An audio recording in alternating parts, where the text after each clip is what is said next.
Hi, I'm Kristen Christman, and we've been applying the Paradigm for Peace model to the current crisis in Ukraine.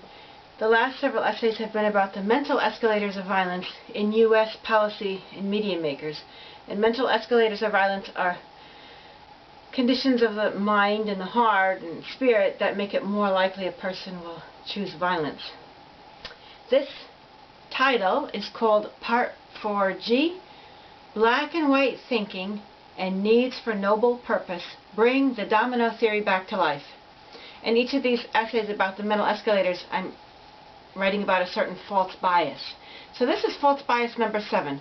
Putin is using Ukraine as a testing ground for his war against democracy. And that's what I'm arguing against. And the endnotes, all the sources, will be posted on countercurrents.org. They've been posting all my essays, and I hope to be sending them in shortly to Countercurrents.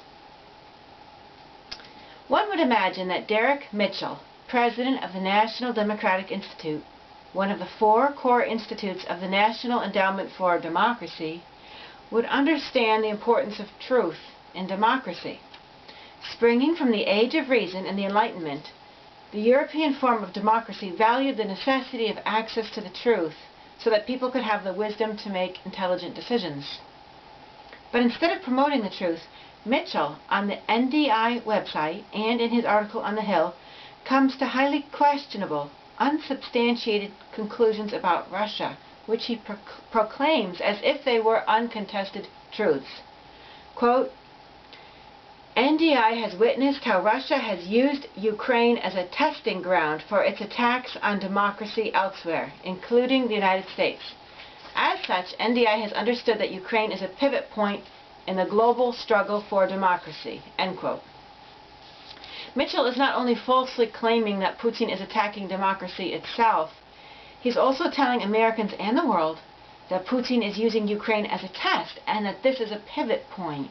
His implication is that if Russia is successful, if the U.S. and NATO fail to send enough weapons to Ukraine to crush Russia or perhaps even to topple Putin, Russia will use its success as a signal to expand and do more such tests in other nations, including the United States. But actually, it's much more likely that the U.S. is using the conflict as a testing ground for its various weapons, including its alleged biological weapons there. Recall PNAC's document, that's Project for the New American Century, which stated with enthusiasm the prospects of possessing and using U.S. biological weapons that could attack specific genotypes, entire ethnic groups, presumably. And that was in part for I think it was 4C of the essays. Honestly, being in this world with such madmen at the helm of the U.S. government is a waking nightmare that evidently is just going to get worse. And as Scott Ritter points out in Russia Today, U.S. policymakers' consideration of possible plans to dispatch to Ukraine MQ-1C Grey Eagle drones capable of firing Hellfire missiles at Russians are most likely for the purpose of testing their ability to operate in high-intensity battle. Mitchell's assertion, uttered as if it were solid fact, that Russia is using Ukraine as a testing ground is an utterly bizarre and irresponsible accusation, especially on the part of someone who is the president of an institute calling itself democratic.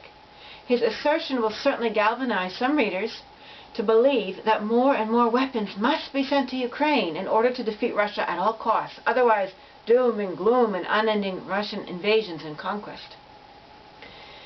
How is it possible that a nation such as the U.S., supposedly founded upon law, can get away with having Putin basically tried, really prosecuted and judged with no defense on the pages of websites and newspapers? How can Mitchell so easily get away with what he's saying without a thorough evaluation of his words? U.S. experts' unchecked promulgation of lies and ignorance is a mental escalator of U.S. violence. Furthermore, this substitution of U.S. policy and media makers' skewed, distorted, and uniformed judgments, I didn't mean to say uniformed, uninformed, judgments for a real court of law is a legal escalator of violence. A legal escalator. Shouldn't Putin and Americans have the right to be protected from libelous statements made against them? Or is that not part of the American subversion of democracy? Let me repeat, democracy rests upon the idea that people have access to truth to help them make wise decisions to govern themselves. But there's absolutely no evidence that I have come across in any of my readings or in observing Russia's behavior to suggest that it is using Ukraine as a testing ground with designs for more plans elsewhere. What evidence does Mitchell have? What evidence is there that Russia is destroying democracy abroad and destroying it more than the U.S. government is destroying democracy abroad? And what evidence is there to the contrary? Mitchell's claim is reckless because it goads U.S. hostility and hatred towards both Putin and Russia and pushes us all closer to nuclear war. Mitchell should never make such a claim and state it as if it were truth, especially in the influential position he is in as president of NDI. Mitchell's theory of the testing ground is as bad as the domino theory of the Cold War. In fact, it is the domino theory, which has been discredited as false. State Department policymaker George Kennan, who created the ungrounded policy of containment, wrote at the time that, like the Energizer bunny who keeps on walking, mechanistic Soviet power, quote, moves inexorably along a direction, stopping only when it meets some unanswerable force, end quote. But in fact, the USSR was not going after nation with plans to topple one after another. Kennan himself admitted years later that U.S. policymakers had become terribly carried away by their overactive imaginations. He, quote, later concluded that Americans, especially military planners, exaggerated Soviet behavior and created, and this is an internal quote of what Kennan himself said, quote, the image of the totally inhuman and totally malevolent adversary, end quote, and, quote, reconjured it daily, week after week, month after month, year after year, until it takes on every feature of flesh and blood and becomes the daily companion of those who cultivate it, so that any attempt on anyone's part to deny its reality appears as an act of treason or frivolity. End of the entire quote. Yet this theory, the Soviet boogeyman supposedly hiding under the bad, served as a false pretext for U.S. militarization, coups, and military attacks upon multiple nations. It cost Korea millions of lives in the 1950s, and that was just one peninsula that suffered from U.S. foreign policy makers' uncontrolled, irrational anxiety. Like the domino theory, Mitchell's theory that Ukraine is a testing ground is an indicator not of truth, not of actual circumstances, but of the psychological limitations and distortions of which the human brain is capable. It was stupid enough that U.S. policymakers should fall for such an ignorant belief about the USSR during the Cold War, but they're doing it again now. And their stupidity is costing lives now just as it cost lives then. But for U.S. policymakers and their irrational anxieties, all of these deaths, of other people, not themselves naturally, are worth it to defeat the evil that doesn't even exist. They're truly madmen. Mitchell then asserts, quote, Ukraine is Exhibit A that President Biden was correct in calling the struggle between autocracy and democracy a defining challenge of our time, end quote. Like Damon Wilson, the president of the National Endowment for Democracy, Mitchell sees U.S. conflict with Russia as a forces of light versus forces of darkness type of battle. It's reminiscent of John Foster Dulles, former Secretary of State for President Eisenhower, and Henry Luce, his close friend and owner of Life, Time, and Fortune magazines. These two, both strongly influenced by missionaries and their families, were convinced, in a zealous, missionary type of way, that defeating, quote, godless atheist communism, end quote, was the challenge of their time ordained by God, and Luce's media empire could promulgate unchecked truths to millions of Americans. This brings us to another mental escalator of violence in U.S. foreign policy makers, the personal need for a noble, even holy purpose, the quest for a positive identity and significance, and the belief that they're walking a divine path. It's also one of the categories of the roots of violence in the paradigm for peace model, the need to fulfill self-potential.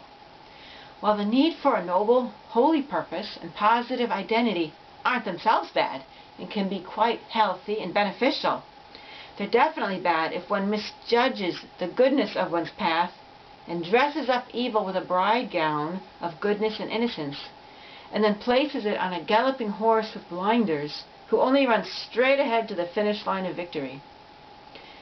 Those who believe their killing serves a holy purpose can be capable of the worst and most massive types of killing, whether it's a religious holy or a secular holy, which is the cause for freedom. For their moral qualms are all pushed aside by a seemingly holy hand. Even questioning the correctness of their course is not allowed in their own minds, for such questioning could seem blasphemous to God, or to the secular god freedom, and also threatening to their own sense of personal status and self-esteem. For John Foster Dulles and Henry Luce, their mission against the USSR seemed to give them a sense of purpose and a holy feeling of being on the side of good. After all, they were killing evil, or at least they thought they were. It didn't really matter to them if they intelligently determined whether they were fighting evil or not. The important thing was to fight it and feel good about it. And for Dulles' brother, Alan Dulles, the CIA director, fighting the Soviets served his personal psychological needs for adventure, excitement, and non-stop stimulation. Getting back to Mitchell's quote, on what basis can Mitchell possibly state that the current crisis is a struggle between democracy and autocracy? What is his evidence? What evidence does he have that the U.S. political system is democratic rather than plutocratic or kleptocratic? What evidence proves that the U.S. promotes democracy abroad rather than plutocracy or kleptocracy? We've already talked about these issues at length in earlier essays. But how would Mitchell account for the highly undemocratic actions taken by the CIA and NED, National Endowment for Democracy, as described in the previous essays, parts 3A, 3B, and 3C? What evidence does he have that Putin is promoting authoritarianism abroad? And even if he has some evidence for any of his claims, what evidence exists to refute his point of view? You can't just allow prosecutors against Putin to influence U.S. foreign policy. Where's the defense? Where's the impartial jury and judge? Do U.S. policy and media makers such as Mitchell believe that justice isn't a part of democracy? Any fair and well-intentioned argument, especially in a democracy, needs to show all sides of the story and all perspectives, a point duly ignored by the so-called democratic U.S. policy and media makers. I'm tired, more than tired, furious at the U.S. experts who make proclamations without evidence, or if they give some sort of evidence, they ignore evidence to the contrary. Their judgments are putting a lot of people's lives at risk, most notably Russians, Ukrainians, and Putin's. Before becoming a U.S. expert, policymaker, or media maker, shouldn't people be required to pass some sort of written or oral test showing abilities to use logic, evidence, and proof so that we can trust they won't errorly spring to conclusions? Their behavior is absolutely ludicrous, especially in a nation that supposedly values education so much. Why even teach the scientific method? Why offer evidence for arguments in essays and proofs for math equations? Why learn to document sources? Why not just make up everything? Or better yet, why bother with education at all? What we read isn't even true. That would be a great way to solve the student loan crisis. Don't bother going to college. Don't do your homework in school. Frankly, if you want to make a difference, just take the responsibility to read on your own and spend your time not taking courses and doing assignments that won't even make the world a better place, but refuting the falsehoods you see all around delivered by U.S. policy and media makers, the falsehoods and greed that are destroying the planet. U.S. experts, in accord with the anti-Putin campaign, proclaim opinions that are consistently shallow at best and absolutely false at worst. Their claims may have verbal logic, The nouns and verbs all make sense grammatically, and there's a surface logic that holds together if read carelessly. But once you look at the underlying meanings of the words and the facts and circumstances, that's where the logic falls apart. Is this the outcome of a U.S. college education?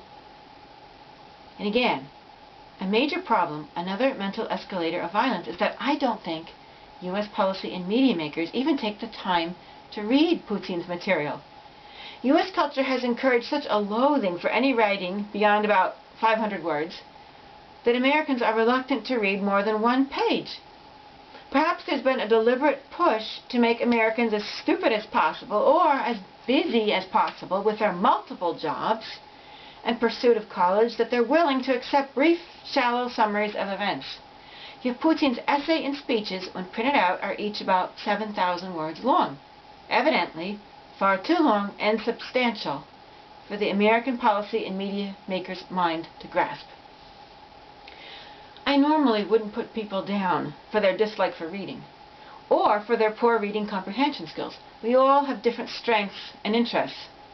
However, if these people are in positions where they're supposedly qualified to tell the world what Putin said and wrote, then their ignorance and inability to read and comprehend become extremely dangerous, irresponsible, and cruel.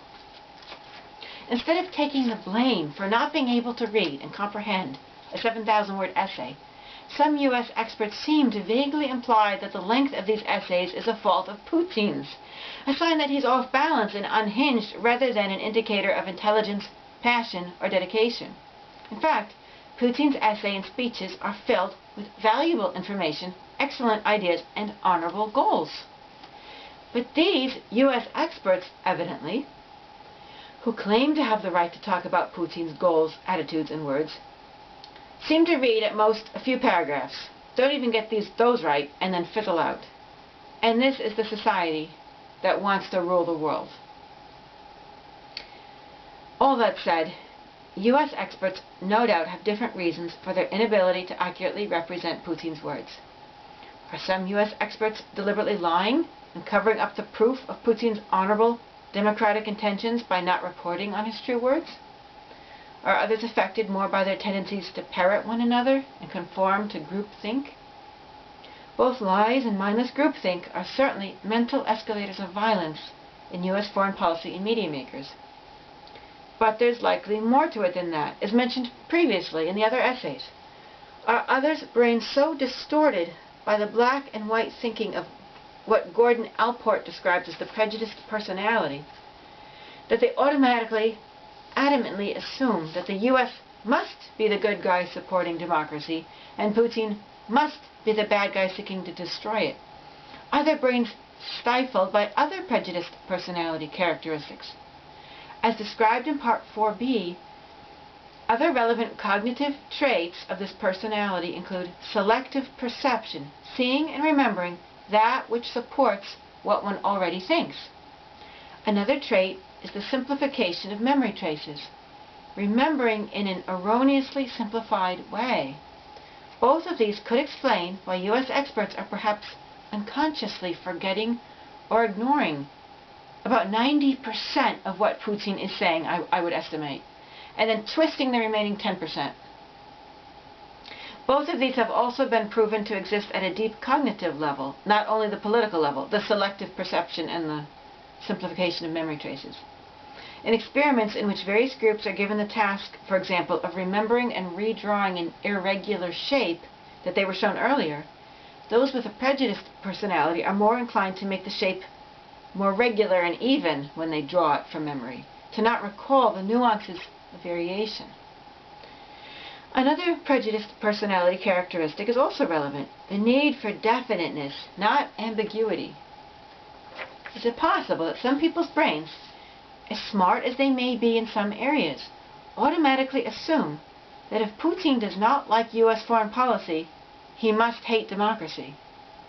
To understand that Putin's disapproval of U.S. foreign policy could actually stem from the fact that U.S. foreign policy is not democratic might be too much to comprehend. I don't say that derogatorily, for these people making our policy may be doing their very best. They literally may not be able to think more accurately. However, while we should have compassion for these people, again, it's a sure sign that such minds absolutely do not belong in the driver's seat of foreign policy. This level of thinking is extremely simplistic and erroneous, and it's also dangerous. In addition to characteristics of greed, selfishness, and deceit, it may play a small or large part in what's preventing the ability of U.S. foreign policy to attain its potential of intelligence, peace, justice, and international positive relations. I would also strongly suggest an enormous increase in public awareness of these psychological patterns, a careful prevention of allowing certain patterns to be in the driver's seat of any nation's foreign policy, and at the same time a non-hostile, non-derogatory attitude towards individuals with these psychological patterns. I would think if experiments with drawing shapes and viewing drawings of cats gradually turning into dogs can all demonstrate the presence of various psychological patterns and distorted cognitive habits of thinking, then perhaps certain types of cognitive exercises could help people, especially at a young age, learn to overcome the most damaging and inaccurate aspects of their thinking patterns. Even within, and I think that's probably more important than some of the subjects children are taught in school. Even within the current administration, cognitive experts could run workshops to help people identify with compassion the limits of their own brains, so that they might learn how to individually compensate for these weaknesses, or so that working as a team, they might be able to compensate for one another's weaknesses rather than cave into them.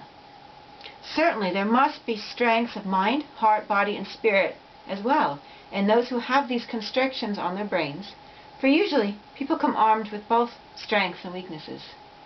These strengths can surely be recognized. At any rate, implementing such workshops, cognitive exercises, and thoughtful teamwork that takes into account cognitive strengths and weaknesses would be more useful than meekly allowing uncooperative, unnecessarily hostile, and competitive policies to continue, or attitudes, to continue to drive U.S. foreign policy. Such exercises in cognitive awareness and thoughtful teamwork would also be more useful than merely heckling as idiots those who have these personalities. This concludes Part 4G in the False Bias number 7. Thank you very, very much for listening.